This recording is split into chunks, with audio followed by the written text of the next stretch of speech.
May 2021. It is a day when President Uhuru Kenyatta is reopening the Kenya Meat Commission factory at Athi River. So that's one of the events that we are carrying. And it is also the day in which the Chief Justice Martha Koome is going to be receiving the instruments of power, and this is at the Supreme Court building in Nairobi. Also, two conversations around sport. One, we shall be celebrating the life of Benjamin Ayimba, former coach of the Kenya 7 side. He played for that team. He also played for the 15 side. He was known as Captain Benja, Coach Benja, and of late he was known as Sir Benja. We're going to be celebrating his life, looking back at what he achieved and the legacy that we would like to see. And also, remember that the Kenya Broadcasting Corporation is your home of motorsport for the rest of this season when it comes to the World Rally Championship. Rally Portugal, we shall be having a report later. But also, we shall be talking about preparing rally cars and how somebody actually prepares for a rally physically and mentally. That's a conversation that we're also going to be having with one of the legends of motorsport in this country. Well, we shall be getting straight into the conversation of celebrating Benjamin Ayimba with two gentlemen. I'll be introducing them. But first, let me tell you about the lady who's at the bottom right of your screen. Her name is Lensa Odingo, and she is our sign language interpreter. Well, let's get into a straight conversation. And on Saturday morning, and for others on Friday evening, they got the news that former Kenya Sevens coach Benjamin Ayimba had passed away at the Kenyatta National Hospital, aged 44. What was the story for Ayimba? Joined the Impala RFC in 1995 and went on to win 3 consecutive titles in the Kenya Cup, the Enterprise Cup, and also the 7th Circuit. That was 1999 to 2001. Was in the national team from 1997 to 2006, a solid 10 years, played 15s, played 7s, coached the national side, and from 2006 to 2011, 5 years in the job. I can't remember of a coach who's held that job that longer, and later in 2016, and setting milestones for Kenya. And celebrating the life of Benjamin Ayimba, I've got two gentlemen with me. One is somebody, and in conversations I've had with him, it's like the biblical case of Jonathan and David. He is the president of the Kenya Rugby League Federation, where Ayimba was actually the technical director. Richard Quicks Nyakwaka. I know he doesn't like the name Richard, so we'll go with Quicks. Right. Welcome to KBC, and Pole Quicks. Thank you very much. I guess we are never ready for stuff like this when it happens, and when it happens, all you have to do is to basically draw inspiration from every stuff that you achieved, and what you believed in this country for, and basically try to take it forward so that we can make Kenya become a global superpower in rugby. That was his ultimate dream. All right. And also joining on my immediate right, I've got former vice chair of the Impala Rugby Football Club, now known as the Impala Saracens. This is a club that Ayimba joined when he left Maseno School, Impala RFC, and he's also the MVP of the Kenya Cup in 1992, a legend of the sport, Solomon Munyua, better known as Solomon Munyua. So, welcome to KBC. Thank you, Wahome. Yes. It was with great sadness that we heard of Benjamin's passing. We thought he was going to be improving. According to my good friend and teammate, Oscar Osir, who was keeping us informed about his condition. And we were saddened by his sudden demise. But he was a fighter, and that's the reason we believed he was still going to make it. He was a dreamer and a fighter, and he started dreaming big when he was in high school. And until his journey and his demise. Right. Yes. And let me come to you, Quicks, because this is why I mentioned the case of Jonathan and David. Right. Quicks and Ayimba have a friendship that goes back 30 years. That's an entire generation. Right. We used to joke with him that we believe our friendship was designed in heaven by God himself, and we used to laugh about it because it was interesting. I first met him when we were all 14 years of age. He had joined Maseno School from Nairobi. I grew up in Kisumu. I had joined Kisumu Boys High School, where I started playing rugby on the same month as him in Maseno. Both schools are in the same district. We formed part of the schoolboy team that used to play for Kisumu FC on some of the days when they had matches with Kisumu FC never had numbers. So they used to get a few of us who had at least some guts to play against the adults. So that's when, Vincent Makanga used to come from Nyangori up the hill, Benja from Maseno. And that's when we struck up a friendship. And then later on, when he joined Impala, I came here for my tertiary education in Nairobi, and I joined Mwamba. We would then meet in the national team again in '97. Now, as in the national team, so you realize that, apparently now we know exchanging passports and documents, and you realize that, we were born same year, same month, me 23 August 76, him 27th August 76. Then our shags is both in Alego and Siaya, not too far from each other. And then it strengthened our bond completely, you know. So we met in Kisumu, then we have all these things, coincidences, and we started doing our joint birthdays together, and in the national team. Then I traveled in 2001 to South Africa to play rugby. He had Kiwaru that had gone to South Africa. Then when I came back, he also gave me the finger. Yeah, that could you got a contract to go to England to play rugby. So I said, so now we'll be a draw. I said, okay, that's fine. So when he came back, he was a captain in the national team. Even one time one specific one, just to show you how special and talented he was. We were preparing to play Namibia here, and the then coach KT I got into a disagreement. Ken Thimba, yes. with the union. The union Soros have always been legendary, yes. Yeah. So KT and Manu was his assistant. KT leaves. Manu says he can't. They didn't like the disagreement that happened with KT. So they both leave. So we are here preparing for international test match.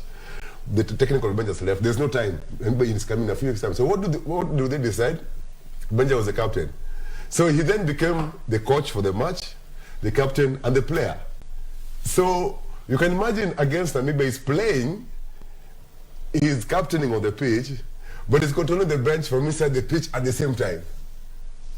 Wow. That's how special the game was. So then maybe because of the bonds and everything, we developed certain closeness that was very tight. I think after a while we started almost behaving the same in our mannerisms, because we spent a lot of time together. Some of our girlfriends would joke that we should just live together and get married. We spent most of the time together. And then I remember another interesting case was when rumors reached the mother that that Benja, this friend of his called Quicks, who they looked alike with, and apparently they all come from Alego, and she couldn't believe. So Benja took me to go meet her. And I remember when we walked into our office, that time she was running a salon and boutique at Kenyari in town. I cannot forget the smile on her face and the bewilderment. She said, wow, you both look like my children. And the same thing, he met my mother also and my family. Did your mother think you look alike? Of course. Yeah, you know, and after that, we then started going to rugby development, where we shared equal passion for development of rugby in this country. We did great stuff with him. We always pushed the boundaries. We walked into Masaku, everybody thought we were mad. I remember when we were running our friends from Masaku to form the co-management team, and they were like, wow, us Kambas can't play rugby. I said, let's just try. There's many of you cows in rugby in Nairobi anyway. Let's just start one year. Starting with Charles Nkovi. Yes. Exactly. Yes. Exactly. There are many of them. There are many of them of the generation. So I said, look at the list. It's endless, which means you guys can play the game. And we said with Benja, we drove down on a loose Saturday, like a joke, won another beer with our friends at the golf club under a tree. And we said we want to build Machakos Rugby Club and a tournament, Masako 7th World Cup, inculcate the culture of rugby in that region. And look, the thing blew up. The club is still running up to today, because we always, as we were retiring, we were always worried that why is it that, okay, in this side, from where we come from, rugby keeps on growing every day, but in this side, in between here and coast, in between there's nothing. There's nothing. Yes, exactly. Yes. And the same mountain region was also worrying. So in fact, the first clinic that we did with Benja was in 2010. We first went to Kimathi Institute in Nyeri. That was our first outreach. Yes. Now it became university. That was our first outreach when we drove down with him. And then after that to Masaku. So mountain region was worrying us, and we are happy now. It's all sorted out. This side is gone all the way up to Kitui, you know. And we had discussed to go to Samburu, which unfortunately is left, but we'll talk about that later. Yeah. So Munyua, by the way, and Rose, I actually that both where we've got the MVPs of the Kenya Cups. 1992 MVP. We also have got the 1997 MVP, who's late Benjamin Ayimba, who we are celebrating today. And when Benjamin Ayimba joined Impala in 1995, it wasn't the happiest of times for the club. No, it was not. We were. Let's go back. Let's dial back to the late 80s. That's when we were in Kenya Cup. But due to the numbers dwindling, and the last blow was that we played KCB, Makandera's team, and Bernard Itabete, who was my former schoolmate. We got drilled 96-0. We dared to honor a Kenya Cup match with 12 people, 12 players, versus the red cards. Yes. Yes, 12 versus 18. Those days the subs were only 3. So you're looking at the bench there for a sub. The sub is you. So we could not afford to leave the field. Whether you were limping or whatever, you just had to play. Unfortunately, that marked the retirement of certain, I don't want to mention their names. I'm yet to avenge that 96 KCB loss to our seniors and ushered in some new blood. I was about 20 years old at that time. Bill Gidinji, aka coaches, he's my teammate, and we grew up together, among others. Now those are the guys who came in. Oscar Osir, who's a good friend of Benjamin Ayimba, came in later. The TC that you talked, Charles Ngovi, I played with him. Peter Ndwati came in at the same time. Yes. The Peter Ndwati of Resolution. Yes. He supported there was no resolution at that time. He was working for ARR. So we were young, and if that spirit didn't kill me and those guys, that's what continued as Impala. And we unfortunately had to relegate ourselves. Only those days to play Kenya Cup, you had to have numbers to play 2 teams. Yes. So for about 6 years, until 1996, when Benjamin played in that team of 96 and qualified, now we had enough numbers to get into the Kenya team. Kenya Cup, sorry. Cup. But unfortunately, history does repeat itself. I was not on that team, but we got drilled 96-0 or 96 something by Kenya Harlequins. Unfortunately, this time we had a full squad, but that did not kill the spirit of the team. And let's go back to Benja. Yes. In 1991, 91. He's in high school now. Yes. 1991, he got the MVP of Maseno. In Maseno when he was in high school. He was a captain in 3rd form of Maseno. And then he was player coach when he was in 4th form. So when he quick says that when KT and Manu, who I played against, left, it was only natural. It had already been built 10 years back. That he should take over this. It was nothing new to him. So leadership was not anything new to Benjamin. Yeah, true. So filling in those shoes was as easy as a walk in the park. Exactly. Yes, and I mean that is where he drew his strength. So we always have some time to go back to our past. So 1 year into Kenya Cup and ESS, Benja was voted the most valuable player in 1997 of Kenya. Yes. A few years later, now when he was coaching in 2009, a young man named as Innocent Simiu, who also played for Impala, was named MVP of Kenya. Innocent Simiu was coached by none other than Benjamin Ayimba. Benjamin Ayimba. Okay? Innocent Simiu, ladies and gentlemen, is our current 7th coach right now preparing for the Olympics. So there's always a connection. If you pay attention, you will connect the dots from where it started to where it ends. Yeah, the legacy. And the legacy will continue. Yeah. Let's talk about the legacy and some specific times at club rugby before we move on now to the national team duty. 1999, 2000, 2001, all the trophies in rugby were basically personalized by Impala. True. And Quicks, you were at Mwamba and Rosette, and there was this phrase that came up known as Impala time. Tell us about that. I mean, that's normal in any rugby season or sport season. The time when a certain, what you might call a magical, it's more what the musicians call a sweet spot. You basically have a squad of players who are very talented and they gel in very well. Yes. And then they're able to dominate for a number of years. That has happened over the years. I mean, there was a moment time when we in the 7th team, I think we had 7 out of 12 players, or 7 out of 12. The Kayange or Pong, the Who, and that has since faded. Impala was the first one to have their run, and it was a squad, a beautiful, fantastic squad of him, Oscar Sid, Makanga, Bilodongo, what's his name? I mean, the list is endless. Kola, the list is endless. That magical players who dominated. Silver Bondi, Senior Moss, all those. I mean, they really did very well. And KCB has had their time, and it keeps on rolling like that. Yeah. And what was the impact for the club at that time? You know, for those 3 years, everyone knew about that red shirt. I wasn't there per se, but me, I was abroad. I left in 95.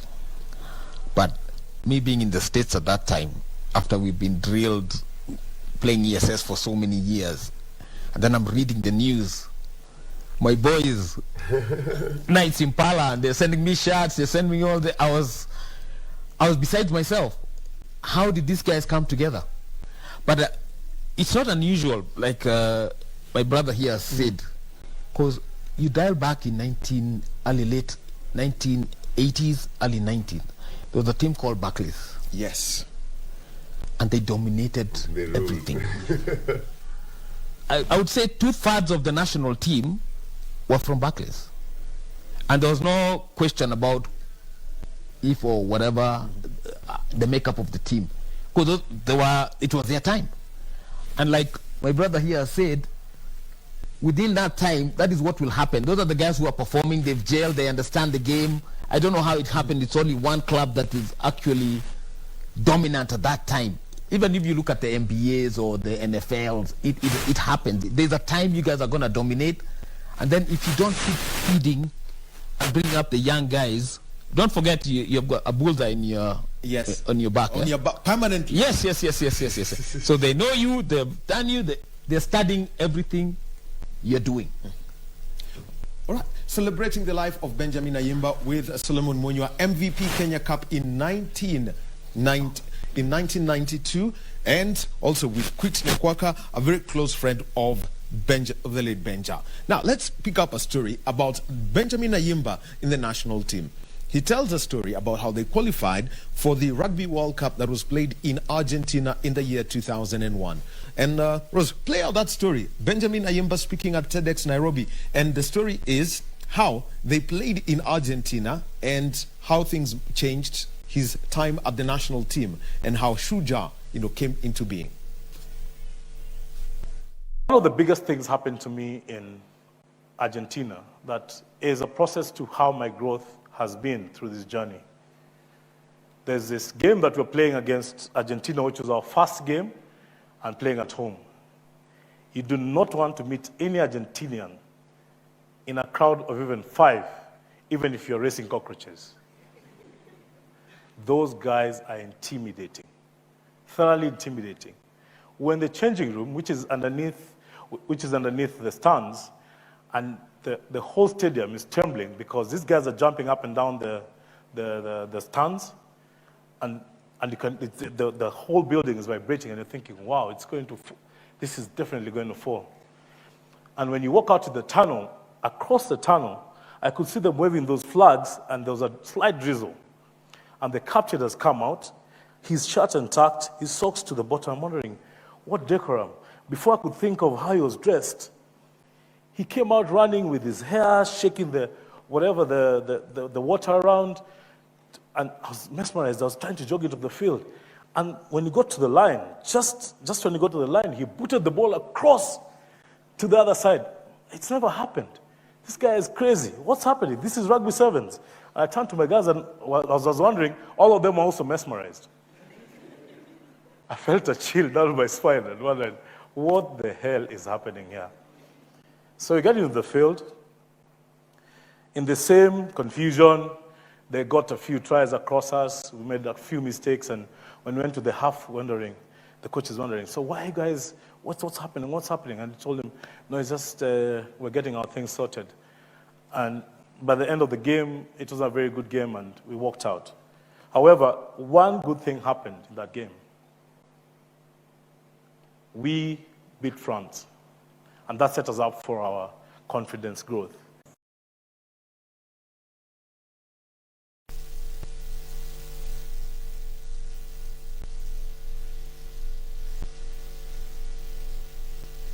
Played there, Kenya used to get hammered, real hammered. At times I would listen to the commentators and they would say, Kenya, they've got some quick men out wide, but they're suffering from stage fright.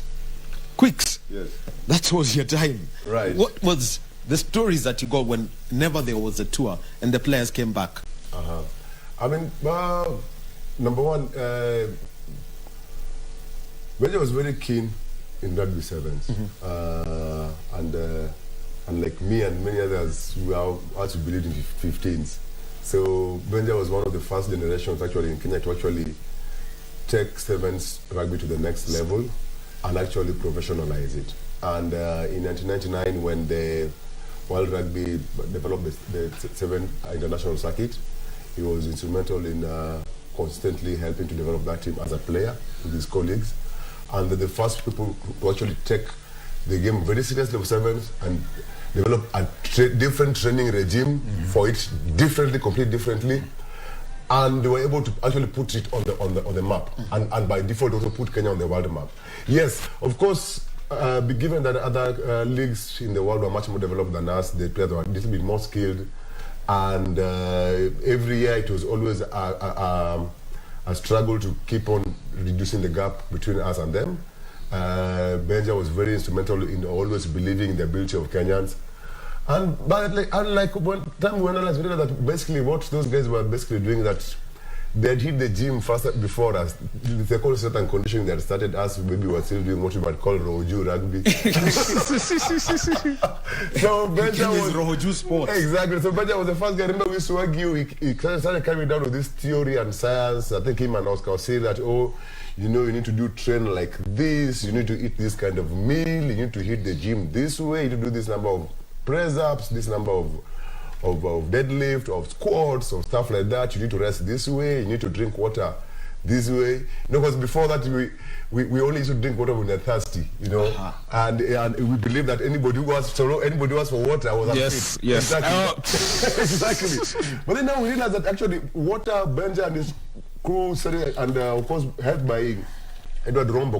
Rombo had come back to the country also from playing pro rugby in the UK, and Rombo then became their coach. Their coach, yes. And team manager with Gordon and Anampu, the national team. Yes. So a combination of that, Rombo and Anampu being very revolutionary and modern in their thinking, they started bringing a bit of science into how you prepare for games and play games.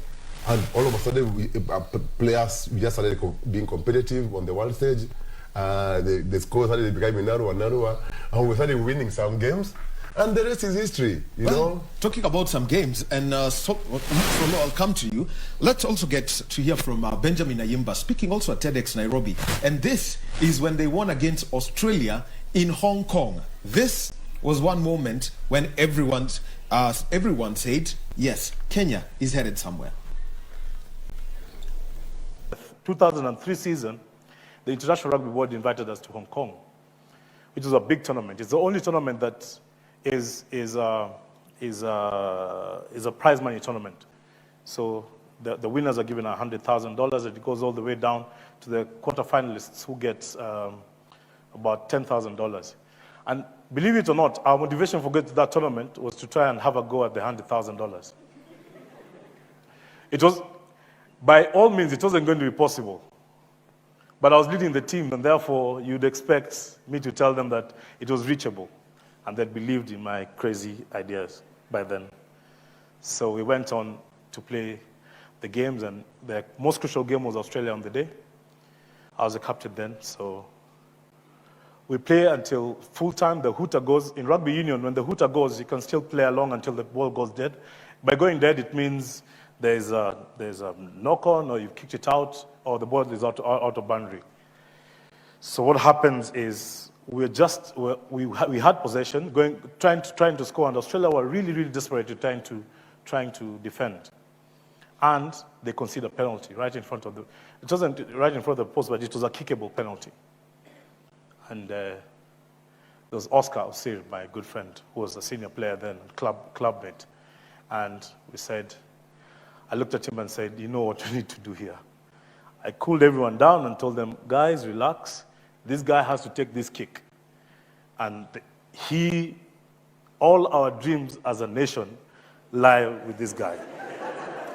From today onwards, please believe in what I say. This is the guy who's going to change Kenya rugby.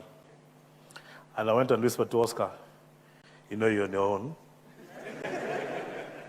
So everyone stood back. If you missed the kick, the game was over anyway.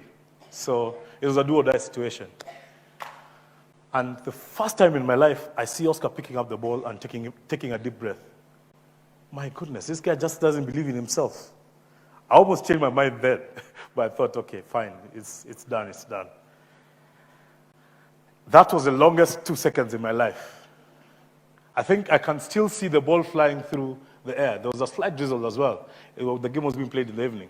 So the ball is flying, and for a moment I froze that ball and looked at the crowd and the players, and then it flew again, and I looked at the crowd and the players. And as it was flying, I'm wondering, at what point does it cross the bar? And actually, when the ball crossed the bar, I was not looking that way. I was actually looking at my players. And I didn't realize the kick was in until Bill came jumping onto me. I'm thinking, so what really happened? We won the game. We beat Australia for the first time, 2003.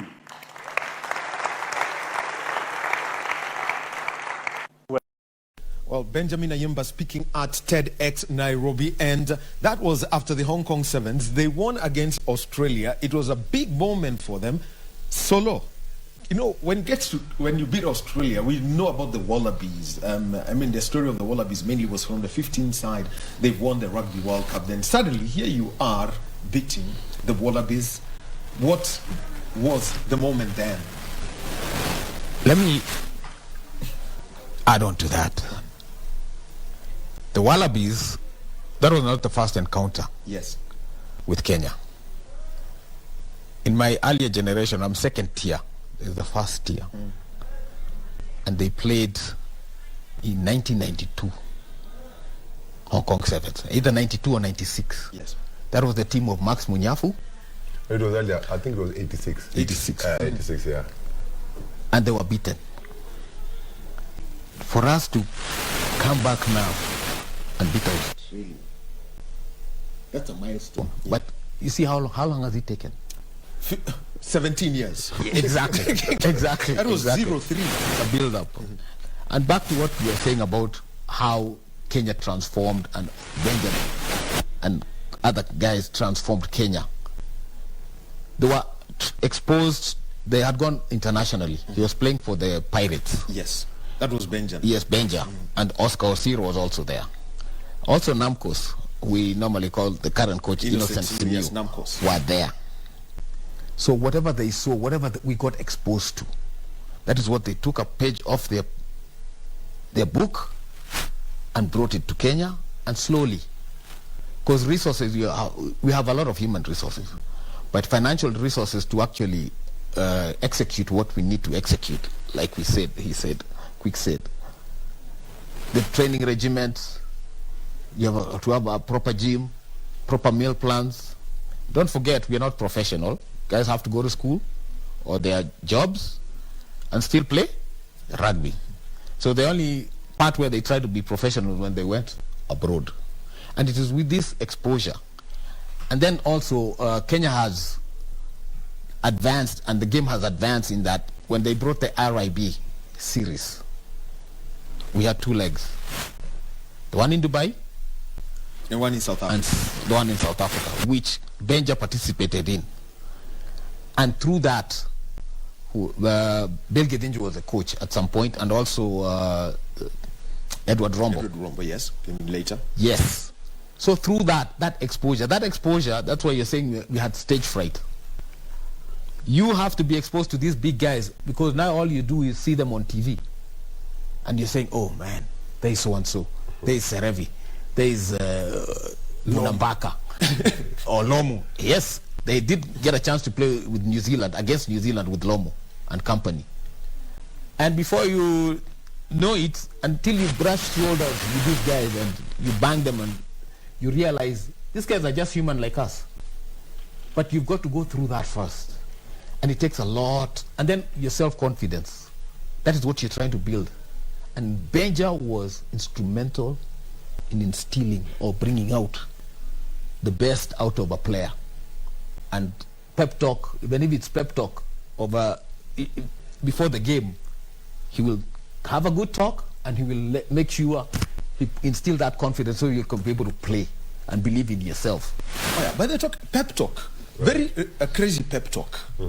Once, 2009, when we were playing against Fiji, Rugby World Cup quarterfinals. He said, but before they went into the tactical things. But guys, you keep it to Malize, 250,000 yet. Yes. That's how I would say is arguably one of the very few rugby intellectuals we've ever had in Kenya and in the whole world. Benja's way of analyzing or preparing for a game of rugby or developing a sport was completely different. No, it's pure genius. So, KBC Sevens, which Wamba used to host, and because it was our tournament, and it still is, I remember in that year we had put in 2 teams. We had Team 1 and Team 2. And Team 1 had the Kayangis of the world, the Nigeras, all the stars were in the national team.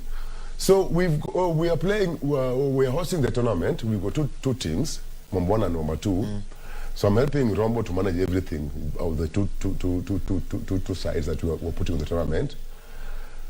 There's a player called Horace Otieno who has just joined Mwamba from Njiko High School, in Ahero in Kisumu. He's 18. That time we had a plan with the Polytechnic, Kenya Polytechnic. We used to help to develop their team. They used to come to Relo Club at Mwamba and we used to join with them to help to develop them. But Horace has joined as a student at Polytechnic.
How to have a look at him.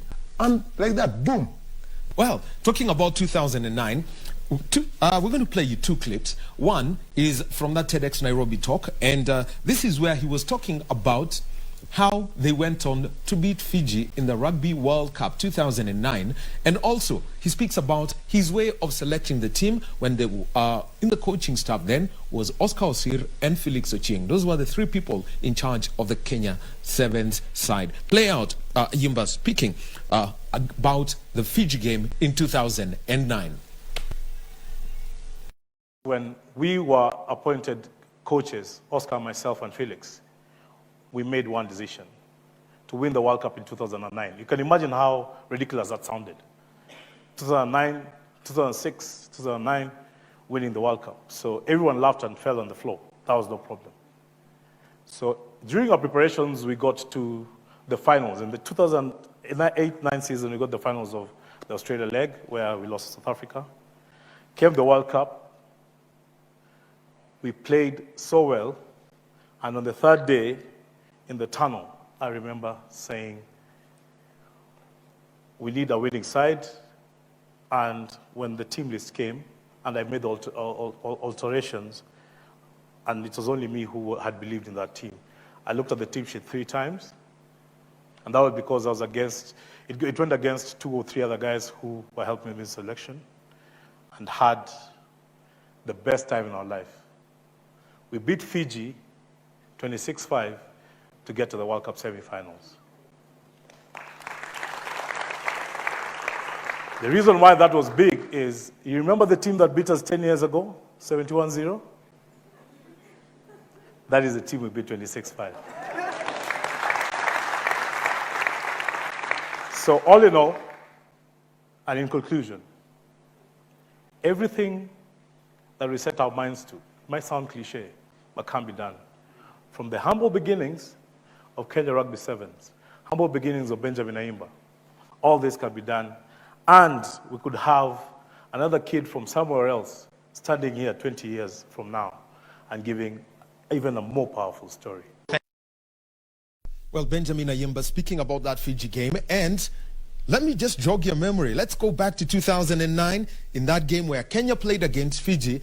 It was the Easter weekend of 2009. Here is Kenya against Fiji, the highlights of that game. Has brought their game to the top levels. Fiji we know all about. How many times have we seen? But it's a loose ball and there's a chance and a score for Lavin Asengo. Well deserved for Kenya. And it doesn't get any sweeter than that. Very uncharacteristic of the Fijians there. Look at that. That is not easy, ladies and gentlemen, to pick it up like that. The ball there, and Kenya strike first. The man who's played most tournaments in the IRB 7 to this contest. It's 7-0 at the moment to the men in red and black, and they have early possession, spun wide. Collins Injera, not much space this time. White out on this wing, Alan Onyango, he's pretty speedy. Meanwhile, Yambu with the switch. Oh, it's a clever pass to Oduor. Chunky Oduor. Not the pace to go the whole way, but he's trying to set up a half chance in the middle, and he has done to Biko Adema. He's unchallenged. Biko Adema, the 21-year-old, scampers home, and Fiji lead by 2 tries. Unbelievable scenes. Was this written? Argentina, Japan, Portugal, Canada, Hong Kong, Australia. Now they're on the rack, but Nalanga, he's a huge, massive and flying wing 3/4. The man from Clermont Auvergne, can he go the distance? The cover from Collins Injera, but the pickup is by Orisi Sareki. Brilliant support play. 2 times ago, a winner in Hong Kong when they took the Melrose Cup under Waisali Serevi. Victor Oduor, not a bad option here because there's only Daunavuthu covering, and Oduor keeps control, gets it himself, cuts it back, and away it goes. Humphrey Kayangi, the captain. This could be the moment, perhaps. What a score, and once again, what brilliance we've seen in this game. Benjamin Ayimba, what a job he and Oscar Asir and Felix Ochieng, 3 great players of the past, have done in bringing through the new breed. They are about to celebrate in the stands like you won't believe, because having never gone beyond a bowl semi-final, they are going to go into the cup semi-final. They have only 30 seconds to survive. It's impossible, and it could even be the fairy tale end for Kenya.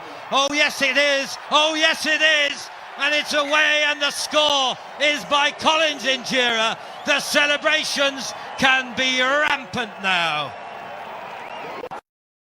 Yeah, the highlights of that game between Kenya and Fiji, 2009, the Easter weekend of 2009, Kenya beating Fiji. That was day 3 of the Rugby World Cup Sevens in Dubai. Kenya went on to lose 12-0 0 to Argentina in the semi-finals, but it gave them automatic qualification to the 2013 Rugby World Cup Sevens that was played in Russia. That was one great moment. And Solo, straightforward, this was the real turning point for Kenya. And consider this, just before that, they'd played at the Adelaide Sevens and made it to the final for the very first time. Yes. And they lost to South Africa in that final. Yes. How much of a change did we see then? That is like, you think it's day and night, but it's not, because it's progressive. It is what we do. And I'll speak of Benjamin Ayimba. Let me read the list of half the team that went to 2013. Yes. Biko Adema, who was 20 in 2009. Lavina Sego, Collins Injera, Innocent Simiu, Horace Otieno. That team that played in the semis 2009, that is half the team. That is the same team that went 4 years later to play 2013. Oh, under Mike Friday. Under Mike Friday. Yes. So, in all honesty, Benja had already done most of the work, because like gelling, being able to play with your teammates, know how they run, what kind of, there's a certain communication that you have to have, and it is unwritten and untold. This guy has certain speeds, this guy can do this, how are we going to support? That has to be during training, and then during big games like the ones Fiji lost to Kenya 26-7. And if you can see in that game, basically, Fiji were out of sorts. They were not the flair that we are used to seeing. But because of Benja's coaching and whatever psychology that he had played on the boys, they were out there able to go out there and execute. You know, and that is how you build a team. And to add on to Benja, he was instrumental in that certain generations. Every year we have to bring new blood, like a young man like Horace Otieno, who started at Mwamba, who was 18 years old. He was barely from 18, didn't know any rugby, straight to Kenya. And you have to build. That is where you have to mold guys and be able to believe in them. Yeah. But the story of Horace, tell us, because it's an interesting one. Yeah, I've told you already. I mean, that was the pure genius of Benja, you know. Again, please, because everyone needs to know. Okay. Horace playing at this level. Right. I mean, it was... so he joined Mwamba at 18 from Polytechnic. Basically, he was just coming along. I guess he was bored in the evening just because there was just clubs down the road. Yes. He would come with the Polytechnic rugby team who were helping to coach at that moment. And then he gets interested and joins our second team. And KBC 7 is coming and he gets lucky to make it to our second team. Not that I'm competing with Stephen Mwamba. First team, of course, we had the Asegos, the James, they were Pongs, full so-called Oteros. So we went for the tournament is played for team 2. And Benja was at the tournament as usual, scouting around. And he came to me and he said something. He said that, who is that? I'm like, that's Horace. I mean, it's from what you call, he's just 18. I didn't think about it. And he says, next week's tournament, can I have him first train with the first team in the course of the week? And I want him on the first team. I don't care even if he starts off the bench, but give him game time. I want to have a look at him playing alongside the stars. And I was like, so I asked Rombo. Rombo was the head coach. I'm like, Rombo, I was just managing, helping to manage things. I'm like, okay, that's a call. And Rombo was like, yeah, why not know Rombo being progressive and open-minded as he is? Because Rombo was actually teaching Horace how to run. Basically, shadowing, holding his shadow at the back, saying, no, too fast, come back like this. Even on the first, he was basically holding him. Didn't know anything. And this guy, the following weekend, comes off the bench, does wonders. Benja is excited. Next thing is scoring tries. Just by being around the Asegos and Nigerians, he's kind of like, his star just shown. Of course, it caused a lot of chaos. You can imagine trying to squeeze him in the first team to drop at the... Yeah. They're not too happy. I'm like, this is a 18-year-old. You know, these are the veterans. They're not very happy. But then, next thing, his star just shines. Next thing, Benja tells me he's calling him to Kenya. I'm like, Benja, I'm like, okay, he's He's risen, but is he good enough for your team? He's like, yeah, this one, my heart I can feel it. This one tells me this one can fit into my plan. And next thing is one who's helping Benja out there in the world to be the New Zealanders of the world. That's really magical from Benja, that one. All right, now let's move on to 2016 when Kenya won the first ever main cup competition. It was the Singapore Sevens. 2016, the team that was beaten by Kenya, again, their best friends in the circuit, Fiji. The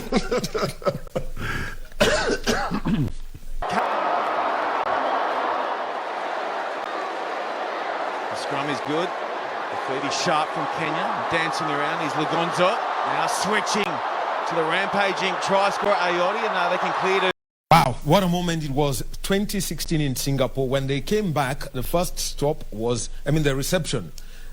Well, like they would say in Swahili, ilikuwa ni shangwe na vigelegele. For the first time, we saw traditional dancers and all, all the kind of things we do for tourists.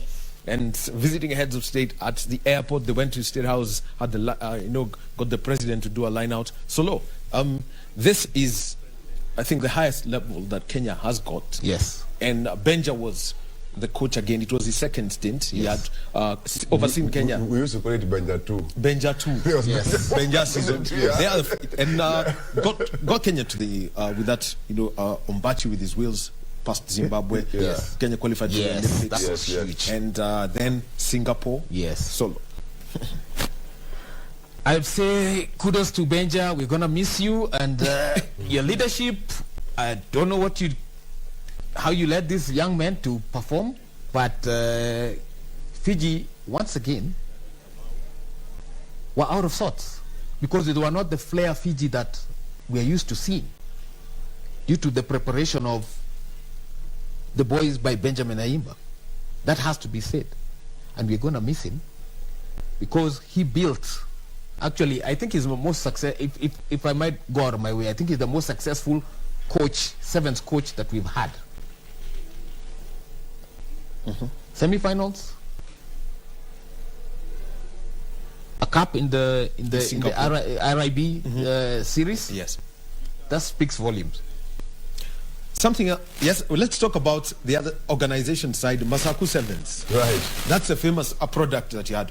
Right. Okay. Anyway, Quicks, let me interrupt you and Solo Munyua. Actually, let me say thank you very much for celebrating, Benjamin Ayimba.